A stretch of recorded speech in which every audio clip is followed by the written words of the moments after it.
এত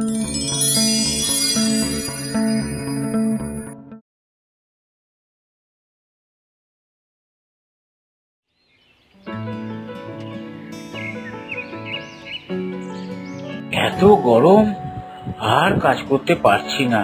সমস্ত ফসল নষ্ট হয়ে যাচ্ছে। এমনিতেই বাজারের যা দাম, ফসল নষ্ট হয়ে গেলে তার কিছুই কেনা যাবে না। গত কয়েকদিন ধরে এইরকমই তো গরম চলছে। এই গরমে তো কোনো কিছুই খেতে ভালো লাগে না দাদা।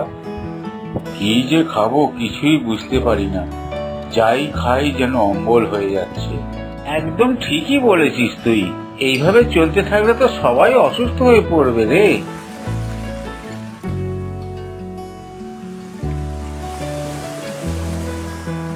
এ কি হারাধন, আজকে তুমি মাছ ধরতে যাওনি? কি করে মাছ ধরতে যাব, আর অদ্ভুত জলের উপর নৌকা নিয়ে দাঁড়াতেই পারছি না। রোদে মাথা ফেটে যাচ্ছে। আমরাও তো রোদের মধ্যে আর কাজ করতে পারছি না, তাই গাছের তলায় এসে বসে আছি। সকালে কিছু খেয়ে বেরোয়নি। আমি বাড়ির দিকে এগোই, তোরা এই গাছের ছাওয়াতে বিশ্রাম নে। হ্যাঁ হ্যাঁ, তুমি বাড়ির দিকে যাও, আমাদের বাকি কাজটা সেরে নিয়ে আমরাও এগোবো।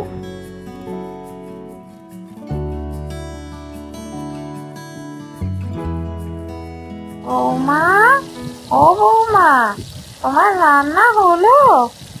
গরমে বেশিক্ষণ উনুনের ধারে থেকো না, তাড়াতাড়ি রান্নাটা সেরে ফেলো। কি করব মা বলুন না, অর্ধেক রান্না করে কি উঠে যাব?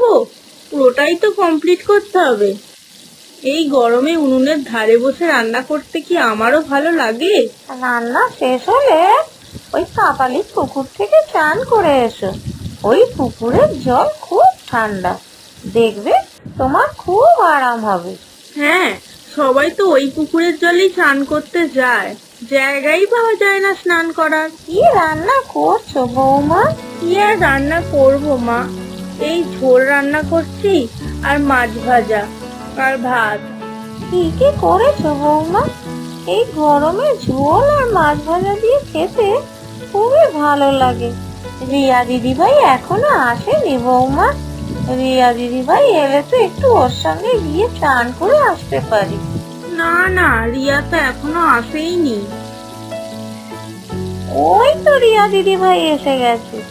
এসে গেছিস দিদিভাই? তোর জন্যই তো এতক্ষণ ধরে অপেক্ষা করছিলাম। কিরে, তুই তো পড়তে গেছিলিস, তোর ব্যাগটা কোথায় গেল? ব্যাগ তো আমি আগেই ঘরে রেখে এসেছি। আমি তো এবারে ঠাকুমার সঙ্গে স্নান করতে যাব। হ্যাঁ হ্যাঁ, আমি তো ওটাই ভাবছিলাম, কখন রিয়া দিদিভাই আসবে আর আমি ওর সঙ্গে স্নান করতে যাব। ঠিক আছে, চলো ঠাম্মা, এবার আমরা স্নান করতে যাই। ঠিক আছে, সাবধানে যাস রে তোরা, তাড়াতাড়ি বাড়ি ফিরে আসবি কিন্তু।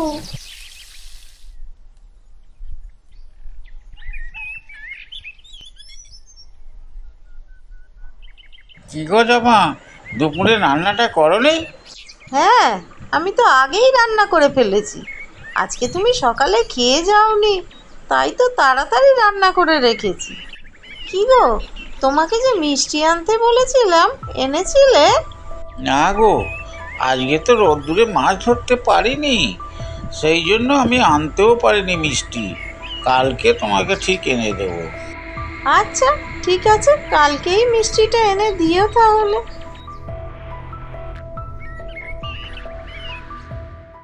ঘরে তো বাজার মুদিখানা কিছুই নেই, সবই তো শেষ হয়ে গেছে। কবে নিয়ে আসতে যাবে এগুলো? ও নিয়ে তোমায় চিন্তা করতে হবে না, বিকেলবেলা আমি ঠিক এনে দেবো।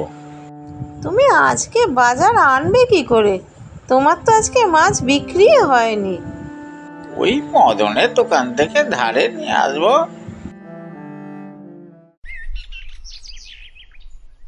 কি গো ঠাকুমা, আমরা তো কখন চান করে চলে এলাম, মায়ের তো কোনো দেখাই নেই। মা কখন খেতে দেবে আমাদের? আমার তো খুব খিদে পেয়ে গেছে।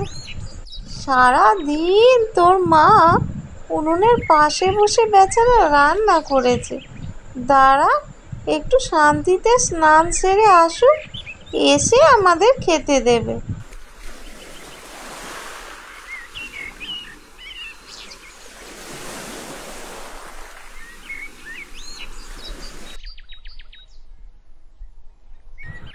ওই তো মা চলে এসেছে।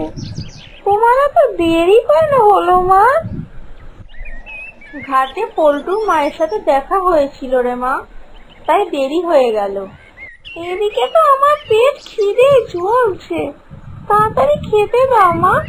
একটু বস, আমি এক্ষুনি খাবার নিয়ে আসছি। কি রান্না করেছো মা তুমি? এই করলা সেদ্ধ, ঝোল আর মাছ ভাজা। এই তেতো তরকারি আমার খেতে একদম ভালো লাগে না। এই গরমে করলা সেদ্ধ, ঝোল এসব দিয়েই তো খেতে হয়, নাহলে তো অম্বল হয়ে যায়। আজ এগুলো হয়েছে, এগুলোই তুই খেয়ে নে। মা, আমার তো খুব কচুর শাক খেতে ইচ্ছা করছে। মাছের মাথা দিয়ে কচুর শাক খেতে খুব ভালো লাগে।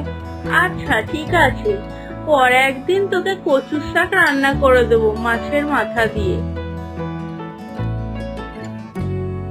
রোদ্দুরটা এবারে পড়েছে, যাই এবারে সব কাজগুলো শেষ করে নি। জবা, জবা, বাড়িতে আছিস নাকি রে? হ্যাঁ গো পিসি, বাড়িতেই আছি। এই রোদ্দুরে যাবই বা কোথায়? কি বলছো বলো? তোমরা যাচ্ছ কোথায় গো?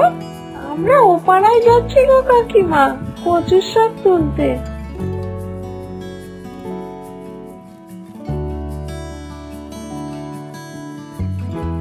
মা, মা, এই দেখো কচুর শাক এনেছি। আজকে তাহলে কচুর শাক রান্না করে দাও। আচ্ছা ঠিক আছে, আজকে ইলিশ মাছের মাথা দিয়ে তোকে কচুর শাক রান্না করে খাওয়াবো। কি গো মা, রান্না হলো? কি রে, আজকে তোরা তো দেরি হলো কেন বাবা ফিরতে? বৌমা তো কখন রান্না করে বসে আছে। আর দুদিন মাঠে যাব না, যা গরম পড়েছে, তাই দুদিনের কাজ একসাথেই করে এসেছি। কি গো, তোমরা সবাই খেতে এসো, আমার খাবার বাড়া হয়ে গেছে। কি মজা, কি মজা, আজকে কচুর শাক দিয়ে ভাত খাবো। মা, মা, আজকে বেশ ভালো রান্না করেছো তুমি। আচ্ছা মা, আচ্ছা, ভালো করে খা।